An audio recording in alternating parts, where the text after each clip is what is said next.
Roblox ထဲမှာ game တွေရှာရင်းနဲ့ပေးသူဝင် game တွေနဲ့ brain rot game တွေကိုပဲတွေ့နေလို့စိတ်ညစ်နေပြီလားမပူပါနဲ့တာဆိုရှင်တော့ကျွန်တော်ရှိပါတယ်ဒီနေ့မှာတော့ကျွန်တော်ချတွေ့ထားတဲ့ Roblox ထဲမှာဆော့လို့အကောင်းဆုံး game 5မျိုးကိုပြောပြပေးတော့မှာပဲဖြစ်ပါတယ်ကျွန်တော်က YouTube မှာဗီဒီယိုအခုမှစတင်တာဖြစ်တဲ့အတွက်ကြောင့်မလို့ subscribe လေးလုပ်ခဲ့ပေးဖို့တောင်းဆိုရှင်ပါတယ်ပထမဆုံး game လေးကတော့အခုလက်တလော Roblox ထဲမှာနာမည်ကြီးနေတဲ့ The Force ဆိုတဲ့ game လေးပဲဖြစ်ပါတယ်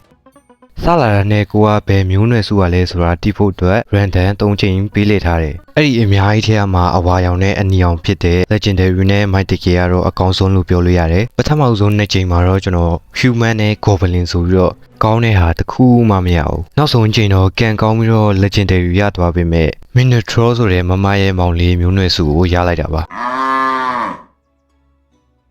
ဆိုတော့ gameplay ရဲ့ပုံစံကတော့ကူထဲကိုဝင်ပြီးတော့ကြောက်တုံးတွေတော့တူးမယ်ရလာတဲ့ကြောက်တုံးတွေနဲ့အာမာတွေလက်နက်တွေလှုပ်လို့ရမယ်အဲ့ဒီကူရဲ့ဟိုးအနက်ဆုံးရောက်လို့ရှိရင်ဇွန်ဘီတွေနဲ့တွေ့တတ်တယ်အဲ့ဒီဇွန်ဘီတွေရှိတဲ့နေရာမှာပဲကြောက်ကောင်းကောင်းလေးတွေရနိုင်ချေပို့ပြီးတော့များတယ်ကြောက်ကောင်းတွေရလို့ရှိရင်တော့အာမာအကောင်းစားတွေပို့ပြီးတော့ရနိုင်ချေရှိတယ်လက်နက်တွေကိုလည်းကိုယ်တိုင်တင်ရကြိုပြီးတော့လှုပ်လို့ရတယ်လှုပ်ပြီးတော့ပို့တဲ့လက်နက်တွေကိုလည်းတွားပြီးတော့ရောင်းစားလို့ရတယ်ရလာတဲ့ပတ်စံတွေနဲ့ပိကက်အကောင်းစားတွေဝယ်ပြီးတော့ကြောက်တွေတွားတူးလို့ရပါတယ်နောက်တစ်ခင်က Westbound ဒီခင်ကကောင်းပွင့်တယောက်နေရာကနေစော့ကစားမှာဖြစ်ပြီးတော့ open world map အကျယ်ထဲမှာခြောက်သွားလို့ရမှာပဲဖြစ်ပါတယ် map ထဲမှာရွာတွေအများကြီးရှိပြီးတော့အဲရွာတစ်ခုချင်းစီမှာလည်း ban တွေရှိပါတယ် map ထဲကရှိတဲ့ ban တွေကို ban ဖောက်ပြီးတော့ပတ်စံချလို့လည်းရပါတယ်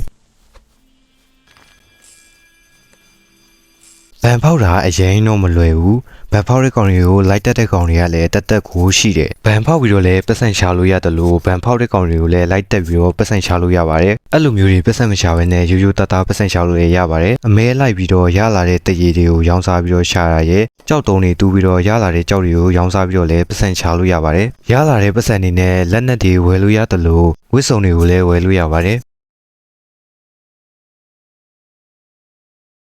နောက်တစ်ဂိမ်းက War Machine ဒီဂိမ်းကိုတော့ Iron Man fan တွေလုံးဝစမ်းစောကြည့်တင်ပါတယ်ဒီဂိမ်းကလည်း graphic ကလည်းတော်တော်လေးမိုက်ပြီးတော့ open world ထဲမှာခြောက်သွားလို့ရမှာပဲဖြစ်ပါတယ် Iron Man ဝစ်စုံတွေကလည်းတော်တော်လေးစုံတယ်ဝစ်စုံဝစ်တဲ့ပုံတွေကလည်း Iron Man fan တွေလုံးဝကိုအကြိုက်တွေ့စေမှာပါဒီဂိမ်းကလည်း map ပေါ်မှာရှိတဲ့ရန်သူတွေကိုတွားတိုက်ရမယ်တွားတိုက်ရင်လည်းပတ်စံတွေချားမှာပဲဖြစ်ပါတယ်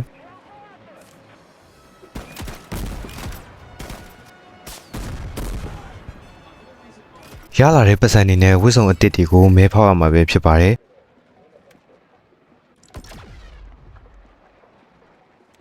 နောက်တစ်ဂိမ်းက Wizard West ဒီဂိမ်းကိုတော့ Harry Potter fan တွေလုံးဝကြိုက်တွေ့စီမှာပဲဖြစ်ပါတယ်ဒီဂိမ်းက open world map အကျယ်ထဲမှာတမျက်စီပြင်းစီပြီးတော့ခြောက်သွားလို့ရပါတယ်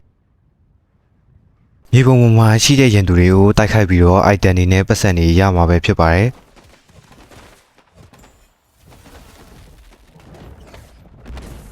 ရလာတဲ့ item တွေကိုရောင်းစားမယ်ပြီးရင်မော်တုတ်တန်အစ်စ်တွေနဲ့မော်ဝစ်စုံအစ်စ်တွေကိုဝယ်လို့ရတယ်အဲ့အပြင် magic skill တွေကိုလည်းဝယ်လို့ရပါတယ်နောက်ဆုံးတစ်ဂိမ်းကတော့ Walk or Die ဒီဂိမ်းကတော့ဂိမ်းနာမည်အတိုင်းပဲလမ်းချောင်းရင်မချောင်းရင်တေးမှာပဲဖြစ်ပါတယ် The Long War movie ကိုကြည့်ဖူးတဲ့သူတွေဆိုလို့ရှိရင်တော့ရှင်းပြစရာလုံးဝမထင်ပါဘူးမကြည့်ဖူးသေးဘူးဆိုလို့ရှိရင်တော့ကျွန်တော်ရှင်းပြပါမယ်ဒီဂိမ်းကတော့အဆုံးမရှိတဲ့လမ်းကိုချောက်ရမှာပဲဖြစ်ပါတယ်လမ်းမှာလုံးဝနားလို့မရပါဘူးနားလိုက်ပြီဆိုတာနဲ့ဝန်တိန်ပေးခဲ့ရမှာပဲဖြစ်ပါတယ်၃ချိန်ဝန်တိန်ပေးခဲ့ရရင်တော့တက်ခံရမှာပါနောက်ဆုံးအချိန်ဒီအသက်ရှင်ကျန်ခဲ့တဲ့သူကတော့နိုင်တော့မှာပဲဖြစ်ပါတယ်ဆိုတော့ဗီဒီယိုလေးကတော့ဒီလောက်ပါပဲအဆုံးထိကြည့်ပေးတဲ့အတွက်အားလုံးကိုကျေးဇူးတင်ပါတယ်